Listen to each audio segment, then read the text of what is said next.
Challenging star Darshan ಅಭಿನಯದ ಯಜಮಾನ cinema ಬಹಳ ದೊಡ್ಡ ಮಟ್ಟದ ಕುತೂಹಲವನ್ನ ಮೂಡಿಸಿದೆ. ಈಗಂತೂ ಹಾಡುಗಳ ಮೂಲಕ ಯಜಮಾನ ಬಗ್ಗೆ ಅತಿಯಾದ ನಿರೀಕ್ಷೆ ಹುಟ್ಟಿದೆ. ನಿನ್ನೆಯಷ್ಟೇ ಯಜಮಾನ ಚಿತ್ರದ ಟೈಟಲ್ ಹಾಡು ರಿಲೀಸ್ ಆಗಿತ್ತು. ಸಂತೋಷ್ ಆನಂದರಾಮ್ ಸಾಹಿತ್ಯ ಬರೆದಿರುವ ಈ ಹಾಡಿಗೆ ಹರಿಕೃಷ್ಣ ಅವರ ಸಂಗೀತ ಮತ್ತು ವಿಜಯ್ ಪ್ರಕಾಶ್ ಗಾಯನ ಸೇರಿ ಅದ್ಭುತವೆನ್ನುವಂತಿದೆ. ಇದೀಗ ಈ ಹಾಡು 1 ಮಿಲಿಯನ್ ವೀಕ್ಷಣೆ ದಾಟಿ ಯೂಟ್ಯೂಬ್ ಟ್ರೆಂಡಿಂಗ್ ನಲ್ಲಿ ನಂಬರ್ 1 ಸ್ಥಾನದಲ್ಲಿದೆ.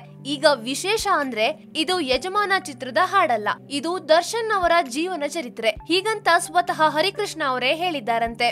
ಯಜಮಾನ ಚಿತ್ರದ ಟೈಟಲ್ ಹಾಡು ದರ್ಶನ್ ಅವರ ಜೀವನ ಚರಿತ್ರೆ ಎಂದು ಸಂಗೀತ ನಿರ್ದೇಶಕ ಹರಿಕೃಷ್ಣ, ಗಾಯಕ ವಿಜಯ್ ಪ್ರಕಾಶ್ ಅವರ ಬಳಿ ಹೇಳಿದ್ರಂತೆ. ಈ ಹಾಡಿನ ರೂಪದಲ್ಲಿ ಅವರ ಜೀವನ ತೋರಿಸ್ತಿದ್ದೀನಿ. ಸಂತೋಷ್ ಅವರು ಅದೇ ರೀತಿ ಸಾಹಿತ್ಯವನ್ನ ಬರೆದಿದ್ದಾರೆ, ನೀವು ಹಾಗೆ ಹಾಡ್ಬೇಕು ಎಂದು ಕೇಳಿದರಂತೆ. ಹಾಗಾಗಿ ಈ ಹಾಡು ತುಂಬಾ ವಿಶೇಷವಾಗಿ ಬರಬೇಕು ಎಂದು ಶ್ರಮ ಪಟ್ಟು ಸಿಕ್ಕಾಪಟ್ಟೆ ಹಾರ್ಡ್ ವರ್ಕ್ ಮಾಡಿ ರೆಡಿ ಮಾಡಲಾಗಿದೆಯಂತೆ. ಗಾಯಕ ವಿಜಯ್ ಪ್ರಕಾಶ್ ಅವರು ಇದುವರೆಗೂ ದರ್ಶನ್ ಸಿನಿಮಾಗಳಲ್ಲಿ ಸೋಲೋ ಸಾಂಗ್ ಹಾಡಿರಲಿಲ್ಲ.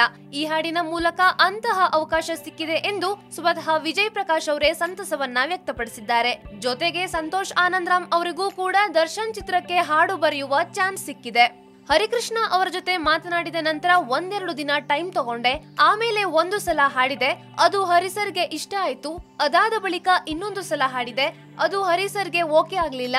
ಬಳಿಕ ನಾನು ಬಾಂಬೆ ಸ್ಟುಡಿಯೋದಲ್ಲಿ ಮೊದಲ ಹಾಡಿದ್ದೆ ಹಾಡನ್ನೇ ಫೈನಲ್ ಮಾಡೋಣ ಅಂತ ಡಿಸೈಡ್ ಆದ್ರು. ಸ್ವತಃ ಹರಿಕೃಷ್ಣ ಅವರೇ ಬಾಂಬೆಗೆ ಬಂದು ಮತ್ತೆ ರೆಕಾರ್ಡಿಂಗ್ ಮಾಡಿದ್ವಿ. ಹೀಗೆ ಬಹಳ ಸೂಕ್ಷ್ಮವಾಗಿ ಈ ಹಾಡನ್ನ ತರಲಾಗಿದೆ ಎಂದು ವಿಜಯ್ ಪ್ರಕಾಶ್ ಹೇಳಿಕೊಂಡಿದ್ದಾರೆ.